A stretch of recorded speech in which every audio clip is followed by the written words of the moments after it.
성도 여러분 안녕하세요. 오늘도 말씀의 은혜로 승리하는, 또 이번 한 주도 우리가 말씀의 은혜로 승리할 수 있는 귀한 하루, 또 한 주 되기를 주님의 이름으로 축원드립니다. 우리 계속해서 누가복음 여행을 떠나고 있습니다. 우리 잠깐 지난 시간의 내용을 한번 리뷰해 볼게요. 지난 시간은 우리가 13장, 이제 예수님께서 예루살렘을 향해 가시면서 그 예수님을 따라 복음이 갈릴리 지역뿐만 아니라 이 유다 온 지방 전체로 좀 퍼져가는 모습, 그리고 그 복음이 퍼져가니 당연히 그 반작용으로 배척과 논쟁과 이런 것들도 이제 계속 심화되는 모습도 우리가 함께 보고 있습니다. 우리 지난 13장의 후반부에는 회개와 천국, 구원에 대한 예수님의 가르침 두 번째를 함께 봤습니다. 세 가지 나눴는데요. 첫 번째, 천국에 대한 비유로서 겨자씨와 누룩에 대한 그런 비유를 하신 예수님의 모습을 볼 수 있습니다. 겨자씨와 누룩은 둘 다 매우 작다라는 공통점을 가지고 있습니다. 그러나 이 작은 것들이, 겨자씨가 땅에 심기면 또 이 작은 누룩들이 이 밀가루 반죽에, 빵 반죽에 들어가면 굉장히 큰 겨자씨 나무를 띄우고, 또 이 작은 몇 가루분의 이 누룩이 이 밀가루 반죽에 들어가면 이 빵을 부풀어 오르게 하는 겁니다. 즉 우리의 믿음은 겨자씨만 하고 우리의 믿음은 누룩 같을지라도 이 작은 것들을 통해 하나님은 크게 사용하시는 것, 이게 바로 천국의 모습이자, 또 하나 이 겨자씨가 이 큰 겨자씨 나무로 자라기까지는 굉장히 오랜 시간의 인내가 필요해요. 시간이 필요합니다. 마찬가지로 누룩이 반죽에 들어가 그 빵이 부풀어 오르기까지는 시간과 인내가 필요한데, 즉 하나님의 나라는 이렇게 인내하고 기다림으로 우리들에게 주어지는 귀한 것이다 라고 하는 것들을 알려주시는 이 천국에 대한 비유를 우리가 함께 좀 살펴보았고요. 그래서 우리도 우리 이 땅 가운데 하나님의 나라를 만들어가기 위해서 이렇게 인내할 수 있는, 우리의 작은 믿음을 붙들고 살아갈 수 있어야 된다, 이런 것들을 함께 나눴습니다. 그런 천국에 대한 비유를 말씀하신 예수님은 그 천국에 들어갈 수 있는 자들, 구원에 대한 네 가지, 이 구원받는 사람의 정체에 대해서 얘기했습니다. 첫 번째는 뭐냐? 그럼 어떻게 그 천국에 들어갈 수 있는가? 좁은 문으로 들어가야 됩니다. 두 번째는 그 천국으로 들어가기 위해서 주님이 문을 닫으면 못 들어가니 이 땅 가운데 한정되어 있는 시간 가운데 우리가 기회가 있는 대로 예수 그리스도를 받아들이고 나아가야 돼요. 영원한 기회가 있는 게 아니다 라는 것들을 알려주십니다. 세 번째는 또 하나 자기의 외형적인 모습, 즉 우리가 예수님과 밥 먹고 예수님과 동행했고 예수님의 가르침을 받았다고 해서 그런 겉모습의 조건으로 우리 구원을 받거나 천국에 들어가는 것이 아니라 진짜 마음의 진심으로 예수 그리스도의 가르침을 받고 예수님을 영접하고 그 예수님의 말씀, 하나님의 말씀대로 순종하고 따르는 자만이 진짜 나중에 하나님 앞에 섰을 때 인정받고 영생을 얻을 수 있다. 마지막 네 번째, 그가 아브라함, 야곱, 이삭 이런 혈통을 가지고 있다고 하는 게 중요한 것이 아니라 오히려 주님을 온전히 받아들이고 믿는 자들이 이방인이라 할지라도 그들이 동서남북에서부터 하나님 천국으로부터의 초청을 받게 됩니다. 오히려 혈통적으로 아브라함과 이삭과 야곱의 혈통이라고 할지라도 주님은 이들이 예수님을 온전히 받아들이지 않는 자들은 모른다고 하는 그런 놀라운 은혜, 즉 사람의 노력, 사람의 혈통, 외적인 조건으로 구원받는 것이 아니라 그 마음 가운데 예수 그리스도를 온전히 영접하고 받아들임으로 구원받는 이런 놀라운 은혜들을 알려주셨던 주님의 은혜들도 함께 나눴고요. 마지막으로 여우 헤롯, 또 어미닭 되신 예수님, 그리고 병아리 예루살렘, 이스라엘에 대한 애가에 대한 내용도 들었습니다.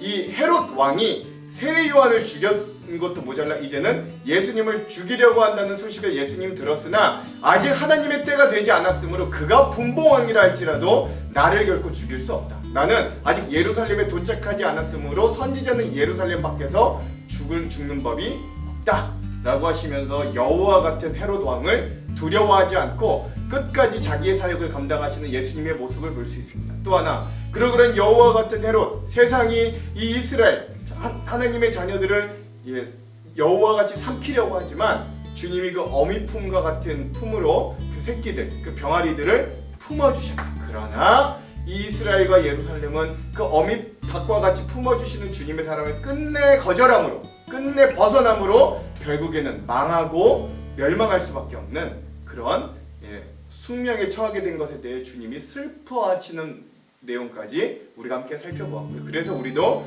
어미닭과 같이 우리를 품으시는 예수님의 품에 우리가 여전히 의탁하며 살아야 된다. 여기까지 우리가 지난 시간 함께 나누었습니다. 잘 기억하실 거예요. 자, 오늘은 누가복음 14번째 시간입니다. 이 누가복음 14장도요 우리가 두 부분으로 나뉘어서 함께 살펴볼 건데요. 그래서 오늘은 누가복음 14-1의 시간입니다. 예루살렘으로 향하는 길, 복음의 확장과 배척 7번째 시간이고요. 분량은 14장의 전반부인 1절에서 14절까지 우리가 함께 살펴보겠습니다. 제목을 짓자면 삶이 천국 잔치자리가 되게 하라, 첫 번째로 지었습니다. 자, 그러면 오늘 이 부분에 대한 맥 두 가지를 짚어보고 그 내용과 주안점을 한번 나눠보도록 할게요. 첫 번째 맥입니다. 오늘 이 누가복음 14장 전반부에 보면 세 번째로 예수님이 바리새인들과 안식일 논쟁을 하시는 모습을 보여요. 즉, 이 안식일 논쟁을 통해 하나님께서 안식일의 진정으로 원하는 것이 무엇인가를 한번 깊이 묵상해보는 시간이 되었으면 좋겠습니다. 계속 말씀드렸습니다. 큰 맥에서 벗어나지 않아요. 두 번째, 우리의 현실의 삶에서 잔치자리, 즉 하나님의 나라를 살아갈 수 있는 예수님의 비결 두 가지를 말씀하시는데 그것이 무엇인가도 오늘 말씀을 통해 한번 알아보는 그런 시간들이 되었으면 좋겠습니다. 자, 이런 두 가지 맥을 짚으면서 오늘 내용을 한번 들어가 보도록 하겠습니다. 자, 누가복음 14장 전반부는 세 번째 안식일 논쟁과 잔치자리의 비유에 대해서 말씀하십니다. 제일 먼저 세 번째 안식일 논쟁이 이루어집니다. 내용은 이래요. 어느 안식일에 예수께서 바리새파 사람의 지도자들 가운데 어떤 사람의 집에 음식을 잡수시러 들어갔는데 사람들이 예수를 지켜보고 있었다 라고 이야기합니다. 바리새파도 아니고 그 바리새파 중에서는 지도자가 예수님을 자기의 집에 초청해 음식 식사를 같이 하는데 이 아주도 불순합니다. 이렇게 예수님을 자기의 집에 초청해 놓고도 예수님이 뭘 잘못하나, 뭘 꼬투리 잡을 수 있는가 사람들이 지켜보고 있었던 거예요. 그런데 예수 앞에 수종병 환자가 한 사람이 있었다. 이 수종병이라는 게 이 몸에 물이 차서 살이 썩어가는 병을 수종병이라고 한다고 합니다. 이 수종병 걸린 사람이 예수님 앞에 있었다는 건 굉장히 큰 의미가 있습니다. 원래 바리새인들은 이런 수종병 걸린 사람을 굉장히 더러워하고 부정한 사람으로 여겨서 상종하지 않거든요. 근데 자기의 집에 수종병 걸린 사람이 있다. 이건 의도적으로 예수님께 덫을 놓기 위해 이 수종병 걸린 사람을 일부러 그 예수님 앞자리에 세팅을 한 거죠. 예수께서 율법교사들과 바리새파 사람들에게 물으셨다. 예수님이 그런 것들을 눈치채지 못할 게 아니에요. 그리고 오히려 예수님이 먼저 그들에게 질문합니다. 두 가지를 질문하신데 먼저 첫 번째, 안식일에 병을 고치는 것이 옳으냐 옳지 않느냐? 그들은 잠잠하였다. 예수께서도 병자를 손으로 잡아서 고쳐주시고 돌려보내신 다음에 그들에게 말씀하셨다. 너희 가운데서 누가 아들이나 소가 우물에 빠지면 안식일이라도 당장 끌어내지 않겠느냐? 그들은 이 말씀에 대답할 수 없었다 라고 하는 거죠. 즉 이들은 이 예수님이 안식일을 범하는 그 치루행이라는 것 자체가 안식일을 범하는 거였는데, 안식일을 예수님이 범하면 그걸 가지고 꼬투리를 잡고 예수님을 공경에 빠뜨리려고 했지만 예수님은 핵심적인 질문으로 이 모든 어려움들을 이겨내십니다. 안식일이라고 해도 사람을 고치는 게 옳으냐 옳지 않냐? 왜? 그는 하나님이 만드신 피조물인데 생명을 풍성하게 하시는 하나님의 뜻이 더 귀한 것 아니냐? 두 번째로, 니네가 아무리 바리새인이라고 할지라도 너희 아들이 만약에 안식일에 물에 빠진다면 안 구할 거야? 너의 가축이 물에 빠진다면 안 구할 거야? 생명은 구해야 되는 거 아니야? 라고 하시는 주님의 물음에 이들이 결국 묵묵부답, 아무 대답도 할 수 없는 이들의 모습들을 우리가 함께 볼 수 있죠. 우리가 이 부분은 이따 주안점에서 더 깊게 한번 나눠보도록 할게요. 자, 그 이후에 바리새파 중에 이 지도자가 예수님을 자기의 식사 자리를 초청한 거잖아요. 이런 언쟁이 있은 후에도 예수님은 그 자리를 떠나지 않고 그들과 함께 식사 자리를 가지십니다. 그러면서 이 식사 자리를 통해 잔치 자리 비유에 대해서 말씀하시는 거예요. 그 첫 번째가 뭐냐? 겸손에 대한 교훈을 말씀하십니다. 내용은 이래요. 예수께서는 초청을 받은 사람들이 윗자리를 골라 잡는 것을 보시고 그들에게 비유 하나를 말씀하셨다. 자, 여기는 바리새인 지도자의 집이기 때문에 주로 초청받은 사람들은 바리새인들이었을 거예요. 이들의 습성이 뭐냐? 사람들에게 보이기를 좋아하고 높은 자리에 앉기를 좋아하는 거거든요. 이들이 서로 상석에 앉으려고 막 다투었던 겁니다. 그러자 예수님이 이런 비유를 하시는 거예요. 내가 누구에게 혼인잔치에 초대를 받거든 높은 자리에 앉지 말아라. 혹시 손님 가운데서 너보다 더 귀한 사람이 초대를 받았을 경우에 너와 그를 초대한 사람이 와서 너더러 이분에게 자리를 내드리시오 하고 말할지 모른다. 그러면 너는 부끄러워하며 가장 낮은 자리로 내려앉게 될 것이다. 내가 초대를 받거든 가서 맨 끝자리에 앉아라. 그리하면 너를 청한 사람이 와서 너더러 친구여 윗자리로 올라 앉으시오 하고 말할 것이다. 그때에 너는 너와 함께 앉은 모든 사람 앞에서 영광을 받을 것이다. 누구든지 자기를 높이면 낮아질 것이요 자기를 낮추면 높아질 것이다 라고 말씀하시면서 거기에 있는 바리새인들을 향해, 자기를 초청한 바리새인의 지도자를 향해 너희가 자꾸 높은 자리, 상석, 윗자리에 앉는 걸 좋아하지만 오히려 하나님의 나라는 이 자리가 진짜 잔치자리가 되기 위해선 오히려 겸손하여지고 낮은 자리를 향하여 간다 라고 말씀하시는 주님의 모습을 볼 수 있죠. 이 부분도 우리 주안점에서 한번 깊게 나눠볼게요. 자, 오늘의 마지막 이 에피소드는 이 잔치자리에서 이루어진 두 번째 교훈입니다. 두 번째는 뭐냐? 자비에 대한 교훈이에요. 예수님은 또 이렇게 이어서 말씀하십니다. 예수께서는 자기를 초대한 사람에게도 말씀하셨다. 내가 점심이나 만찬을 베풀 때에 내 친구나 내 형제나 내 친척이나 부유한 이웃 사람들을 부르지 말아라. 그렇게 하면 그들도 너를 도로 초대하여 내게 되갚아 내 은공이 없어질 것이다. 잔치를 베풀 때에는 가난한 사람들과 지체에 장애가 있는 사람들과 다리 저는 사람들과 눈먼 사람들을 불러라. 그리하면 내가 복될 것이다. 그들이 내게 갚을 수 없기 때문이다.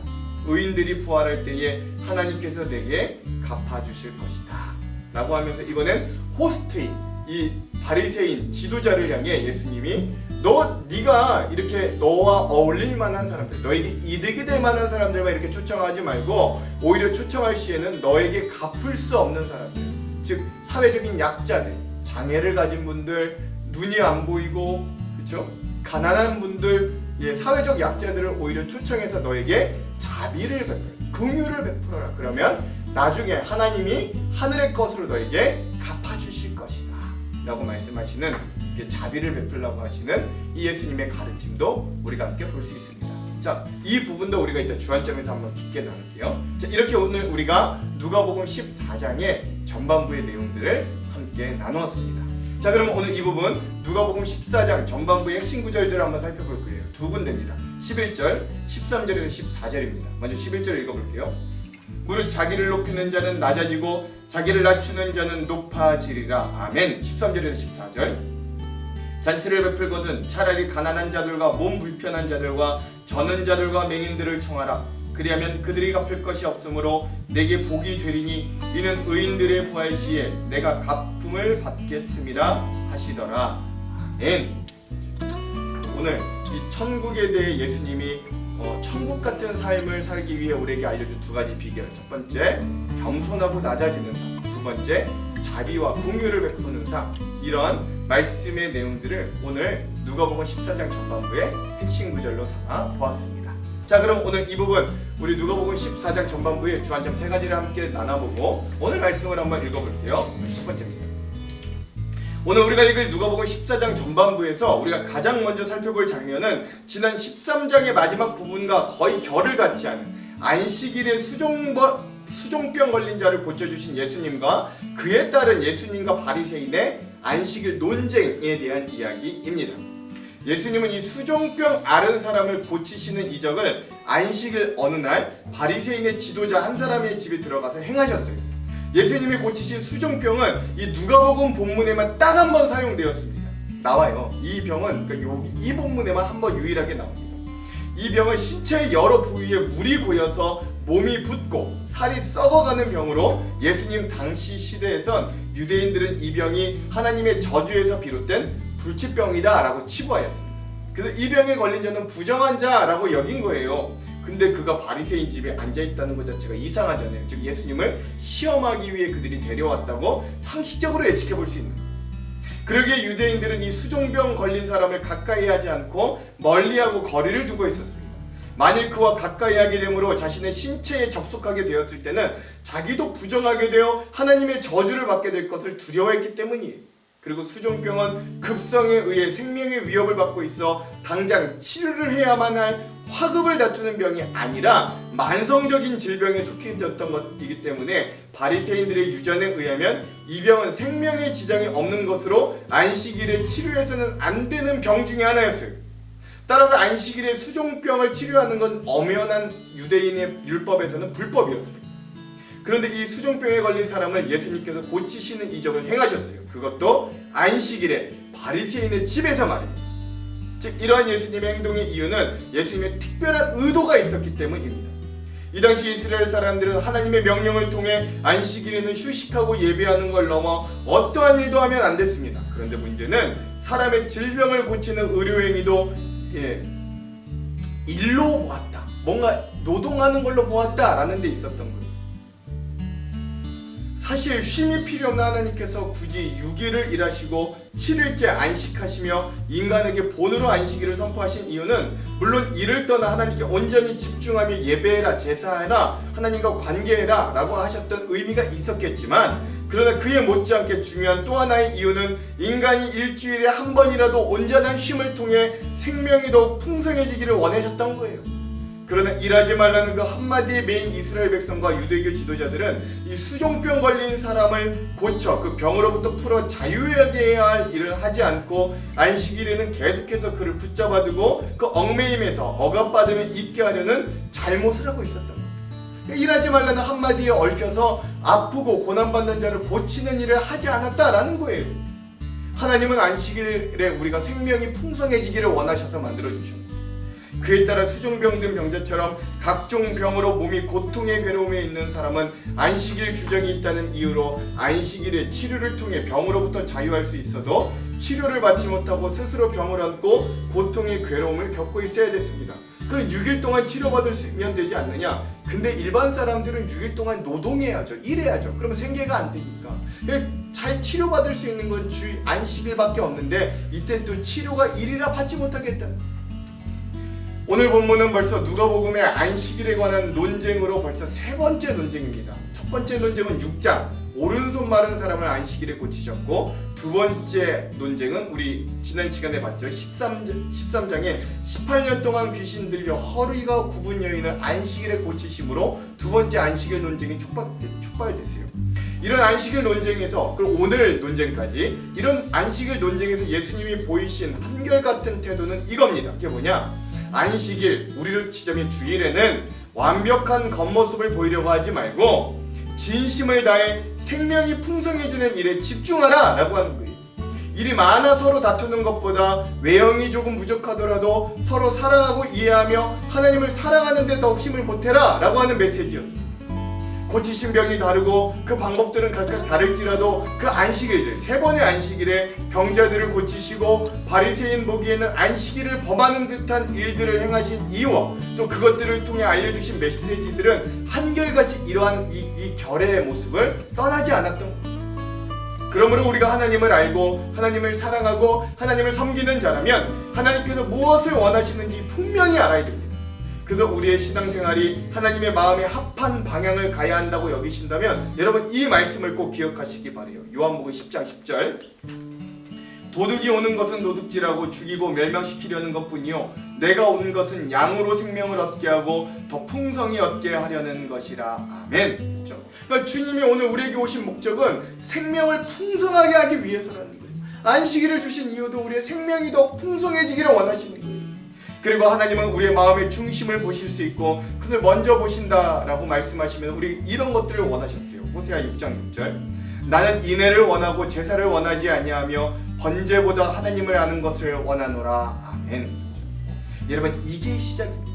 하나님은 형식적으로 드려지는 예배보다 정말 하나님을 사랑하고 하나님이 어떤 분이신가를 우리가 알기를 원하십니다. 그리고 그 진심과 사랑으로 생명이 풍성히 살아나는 역사들이 우리의 주일과 안식일을 원하기를 무엇보다 원하셨던 거예요. 그러면 우리의 신앙의 방향이 이렇게 생명이 풍성하게 살아나게 하는데 쓰임받고 일하고 하나님께서 바라보시는 그런 초점이 가 있는 그런 인생들이 다 되시기를 먼저 간절히 소망합니다. 두 번째, 오늘 우리가 누가복음 14장 상반부를 통해 볼 두 번째 주제는 예수님이 안식일에 한 바리새인의 지도자로부터 식사 초대를 받으시면서 있었던 일들을 우리가 앞전에 살펴보았잖아요.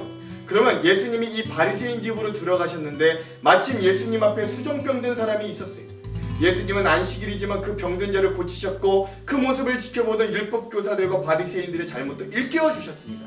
그리고 이제 이 말씀이 이어지는데, 즉 식사 초대를 받으신 예수님이 이제 식탁에 앉으셔서 그 식탁에서 벌어지는 상황을 보시고 교훈, 비유를 하시는 말씀의 장면입니다.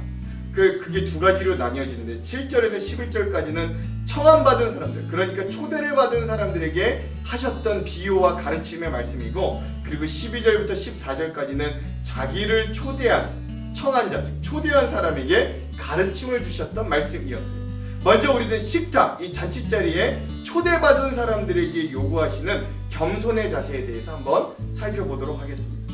예수님이 바리새인의 집에 들어가셔서 수종병 든 사람을 고치실 때 율법교사와 바리새인들이 예수님을 엿보고 있었어요. 그런데 지금은 오히려 그 상황이 반대가 됩니다. 이번엔 예수님이 그들을 보고 계시는 거예요. 예수님이 특별히 주목해서 보신 건 이것입니다. 7절, 청함받은 사람들이 높은 자리를 택함을 보시고 그들에게 비유로 말씀하여 이르시되 아멘. 당시 이스라엘 유대인들의 식탁은 일반적으로 영어 알파벳 U자의 모양이었다고 합니다. 맨 아랫부분, 중앙이 주인의 자리가 되고 그 자리와 가까울수록 높은 상석이었다고 합니다. 가장 높은 자리는 주인의 왼쪽 자리이고 그 다음은 주인의 오른쪽, 그 다음 왼쪽, 그 다음 오른쪽을 번갈아가며 순서대로 높은 자리가 배치되는 거예요. 보통은 미리 자리가 배정되어 있지만 때로는 자리의 선택이 손님의 재량에 맡겨진 경우도 있었습니다. 아마 오늘 본문의 상황이 그러했던 것 같아요. 그러니까 손님이 자리를 선택할 수 있었던 상황인 거죠. 그래서 문제가 생겼습니다. 문제는 이 초대된 사람들이 자신을 더 좋게 보이려고 서로 높은 자리, 상석에 앉으려고 서로 막 다투었던 것 같습니다. 이 모습을 본 예수님이 비유로 말씀하시는 거예요. 비유는 혼인잔치라는 배경에서 제시되고 잔치에 초대를 받아 참석했을 때 어떻게 해야 되는지를 가르쳐 주시는 겁니다. 8절, 10절에서 11절. 먼저 8절입니다. 내가 누구에게나 혼인잔치에 청함을 받았을 때에 높은 자리에 앉지 말라. 그렇지 않으면 너보다 더 높은 사람이 청함을 받을 경우에 10절에서 11절. 청함을 받았을 때 차라리 가서 끝자리에 앉으라. 그러면 너를 청한 자가 와서 너더러 거치어 올라 앉으라 하리니 그때에야 함께 앉은 모든 사람 앞에서 영광이 있으리라. 무릇 자기를 높이는 자는 낮아지고 자기를 낮추는 자는 높아지리라. 아멘. 우리는 이 낮아져라, 먼저 높은 자리에 앉으려고 하지 말고 스스로 낮아짐으로 높아져라 라고 하시는 모습을 예수님 본인에게서 볼 수 있어요. 사실 초대받은 자들이 높은 자리에 서로 앉으려고 했던 건 스스로를 높이고자 하는 오늘 우리 인간의 죄된 본성의 모습임을 우리는 부인할 수 없습니다. 우리도 다 그러고 살아요. 그러나 누구보다 높으시고 누구보다 강하시며 누구보다 위대하신 예수님은 오히려 가장 낮은 자리, 가장 낮아지심을 선택하셨습니다. 가장 낮아지신 예수님은 다시 가장 높아지셨어요. 그 예수님이 겸손을 가르치셨고 친히 겸손의 모습을 보여주셨습니다. 겸손은 우리가 가지고 있는 성향과는 아주 어울리지 않는 우리의 본성을 거스르는 모습이기도 합니다. 자발적으로 낮은 자리로 내려가는 건 정말로 어려운 일입니다. 하지만 우리가 자신의 모습을 제대로 본다면 겸손할 수 있습니다. 그래서 겸손은 자신을 제대로 보는 능력이기도 해요. 우리가 겸손하기 위해, 겸손의 능력을 키우기 위해서 하나님의 말씀에 비추어 자기의 모습을 제대로 볼 수 있어야 됩니다. 자기보다 못한 사람들과 비교하여 만족하는 건 겸손이 아니에요. 단순히 자신을 낮게 여기고 자기 비하에 빠지는 것도 겸손이 아닙니다. 정말 겸손한 사람은 말씀을 통해 자기를 점검하고 주님 안에서 계속 성장하기 위해 헌신하는 사람입니다. 자신의 부족함을 주님의 은혜로 채워가는 사람이 진짜 겸손한 사람입니다. 하나님의 나라는 이렇게 자신을 낮추는 자가 높아지는 놀라운 곳입니다.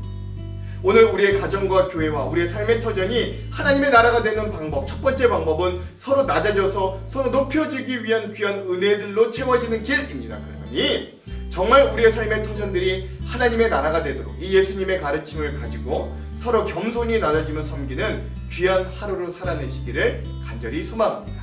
마지막 세 번째, 오늘 우리가 마지막으로 함께 살펴볼 주제의 교훈은 바로 자비입니다. 예수님은 청한 자에게, 자기를 청한 이 바리새인의 지도자에게 또한 자비를 말씀하십니다. 좀 더 분명히 말씀드리면 예수님은 자비를 베푸는 것에 대해 누구에게 자비를 베풀어야 하는지를 교훈하시는 거예요. 예수님은 이 자비에 대해 두 가지 명령을 하십니다. 먼저 첫 번째 명령은 청하지 말라라고 하는 것입니다. 12절. 또 자기를 청한 자에게 이르시되 내가 점심이나 저녁이나 베풀거든 벗이나 형제나 친족이나 부한 이웃을 청하지 말라. 두렵건대 그 사람들이 너를 도로 청하여 내게 갚음이 될까 하노라. 아멘. 그렇습니다. 그리고 두 번째 예수님의 명령은 오히려 이런 사람을 청하라 라고 하는 거예요. 13절. 잔치를 베풀거든 차라리 가난한 자들과 몸 불편한 자들과 저는 자들과 맹인들을 청하라. 아멘. 누구를 초대하지 말아야 하며 누구를 초대해야 될까요? 초대하지 말아야 되는 대상은 벗이나 형제나 친척이나 부한 이웃들입니다. 이 말은 이들에게 무관심하라고 하는 게 아니에요. 이들을 나의 삶의 초청의 대상으로 너무 집중하지 말라는 겁니다. 왜냐하면 이들은 우리가 집중하거나 노력하지 않아도 자동적으로 우리의 삶의 자리에 함께 자연스럽게 초청되는 사람들이기 때문에 그렇습니다. 그럼 누구를 초대해야 되냐? 가난한 자들, 몸 불편한 자들, 저는 자들, 맹인들을 초대해야 된다고 하시는 겁니다. 이 말은 사람을 가려가며 잔치의 손님을 초청하라는 말이 아니라는 걸 여러분 너무나 잘 아실 거예요. 이러한 예수님의 가르침은 잔치에 손님을 초청할 때 나에게 도로 갚을 수 있는 사람만을 상대하지 말고 나에게 도로 갚을 수 없는 사람을 초청하여 나의 삶의 바운더리에 그들을 편입시키는 자비와 사랑의 마음을 가지라 라고 하는 예수님의 가르침입니다. 우리는 미리 계산해요. 이것을 이 사람에게 주면 나에게 뭐가 돌아올까? 어떤 이득이 있을까? 내가 저 사람을 도와주면 저 사람은 나에게 어떤 도움을 줄까? 이런 계산 속에서 나에게 남는 것이 있을 때, 내게 유익이 있을 때 다른 사람들을 돕고 자비를 베풀기도 합니다. 하지만 해봐야 돌아오는 것이 없다고 생각하면 우리는 잘하지 않아요. 그러나 예수님은 그렇게 하지 말라고 하시는 거예요. 그와 반대로 내게 돌아올 것이 없다고 생각되는 사람들에게 자비를 베풀고 그들을 위해 수고하라고 하십니다. 왜입니까? 그렇게 해야 하는 이유를 예수님은 이렇게 분명히 말씀하시는 거예요. 14절. 그리하면 그들이 갚을 것이 없으므로 내게 복이 되리니 이는 의인들의 부활 시에 내가 갚음을 받겠음이라 하시더라. 아멘. 갚을 수 없는 자에게 자비를 베풀었을 때 지금 받을 수 있는 건, 현재 받을 수 있는 건 없지만 지금 그래서 나에게는 손해가 되겠지만 이를 감수할 수 있는 건 나중에 더 큰 갚음으로 나에게 돌아온다고 주님은 약속해 주셨기 때문입니다. 훗날 그것을 하늘에서 받게 될 것이기 때문에 그래요. 결국 더 가치 있는 것으로 보상받게 될 겁니다. 영원한 삶으로 업그레이드해서 받게 될 거예요. 그래서 갚음을 받을 수 없는 사람에게 자비를 베푸는 건 손해가 아니라 영원을 향한 투자가 된다. 예수님은 우리의 관심을 이 땅이 아니라 저 하늘나라로 옮기시는 거예요. 우리의 관심이 온통 지금 여기 이 땅에 집중되어 있기 때문에 우리의 관심을, 우리의 생각을, 우리의 눈을 저 하늘로 향하게 하시는 겁니다. 우리는 내가 한 것에 대해 지금 갚음을 받으려고 하고 그래서 내가 받을 수 있는 것에 대해 마음을 쏟고 있지만 예수님의 갚음은 미루는 것이 복이라고 하십니다. 지금 받는 것보다 마지막 날 하늘에서 받는 것이 훨씬 더 남는 것입니다. 이것이 하나님 나라가 현재 우리의 땅에 임하는 놀라운 역사요 은혜의 증거가 됩니다. 그러므로 오늘 우리는 하나님의 나라, 즉 잔치자리를 우리의 삶 가운데 만들어야 할 터인데 그 하나님 나라의 잔치자리는 겸손한 자들과 자비, 사랑이 가득한 자들이 모여서 이루어지는 자리임을 잊어서는 안 됩니다. 여러분 옛날에 천국과 지옥의 숟가락과 젓가락이 아주 길다라고 하는 재밌는 이야기가 있어요. 그래서 손잡이 부분, 그 숟가락과 젓가락의 손잡이 부분을 잡으면 결코 그 숟가락과 젓가락으로 자기 자신이 자신의 음식을 집어먹을 수가 없습니다. 지옥에는 그럼에도 불구하고 서로 자신이 자신의 집기를 가지고 스스로 많이 먹으려다 서로 아무것도 못 먹지만 천국에서는 서로가 서로를 먹여줌으로 아주 행복하고 풍성한 은혜가 넘친다고 합니다. 예수님께서 오늘 우리에게 말씀하시는 잔치자리의 비결도 이런 나눔과 베품의 자비입니다. 그러므로 오늘 우리의 삶에도 이런 나눔과 베품의 자비가 넘치는 귀한 하루가 되시기를 주님의 이름으로 축원드립니다. 기도할게요. 하나님, 오늘 주님의 가르침을 오늘 우리의 마음에 새기기를 원합니다. 하나님, 오늘 이 식사의 자리에서 하나님의 나라 잔치자리가 어떤 것인가를 가르쳐 주시는 주님의 은혜를 기억합니다. 우리의 삶의 생명이 풍성하기를 원하시는 주님, 우리의 행위와 온전한 겉모습보다 우리의 진심과 우리 주님을 향한 사랑을 통해, 우리 이웃을 대한 사랑을 통해 진정 생명이 풍성하기를 원하시는 주님의 마음이 우리의 마음이 되기를 원합니다. 그리고 우리의 삶이 진정한 잔치자리 천국이 되기 위해 우리에게 겸손한 낮아짐과 또 다른 이들에게 나누고 베푸는 자비와 사랑을 요구하시는 주님의 사랑도 하나님 오늘 우리가 간구합니다. 주님의 말씀을 통해 우리를 그렇게 변화시켜 주시고 우리의 삶이 천국자리가 되도록 인도하여 주시옵소서. 그렇게 하실 주님을 기대하며 예수님 이름으로 기도합니다. 아멘. 그럼 사랑하는 성도 여러분, 오늘 하루도 말씀으로 승리하십시오. 사랑하고 축복합니다. 화이팅! 제14장. 안식일에 예수께서 한 바리새인 지도자의 집에 떡 잡수시러 들어가시니 그들이 엿보고 있더라. 주의 앞에 수중병 든 한 사람이 있는지라. 예수께서 대답하여 율법 교사들과 바리새인들에게 이르시되 안식일에 병 고쳐주는 것이 합당하냐 아니하냐. 그들이 잠잠하거늘 예수께서 그 사람을 데려다가 고쳐 보내시고 또 그들에게 이르시되 너희 중에 누가 그 아들이나 소가 우물에 빠졌으면 안식일에라도 곧 끌어내지 않겠느냐. 그들이 이에 대하여 대답하지 못하니라.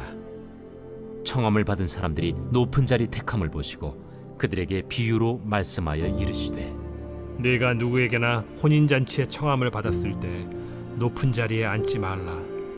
그렇지 않으면 너보다 더 높은 사람이 청함을 받은 경우에 너와 그를 청한 자가 와서 너더러 이 사람에게 자리를 내주라 하리니 그때 내가 부끄러워 끝자리로 가게 되리라. 청함을 받았을 때 차라리 가서 끝자리에 앉으라. 그러면 너를 청한 자가 와서 너더러 벗이여 올라 앉으라 하리니 그때야 함께 앉은 모든 사람 앞에서 영광이 있으리라. 무릇 자기를 높이는 자는 낮아지고 자기를 낮추는 자는 높아지리라. 또 자기를 청한 자에게 이르시되 네가 점심이나 저녁이나 베풀거든 벗이나 형제나 친척이나 부한 이웃을 청하지 말라. 두렵건대 그 사람들이 너를 도로 청하여 네게 갚음이 될까 하노라. 잔치를 베풀거든 차라리 가난한 자들과 몸 불편한 자들과 저는 자들과 맹인들을 청하라. 그리하면 그들이 갚을 것이 없으므로 네게 복이 되리니 이는 의인들의 부활 시에 네가 갚음을 받겠음이라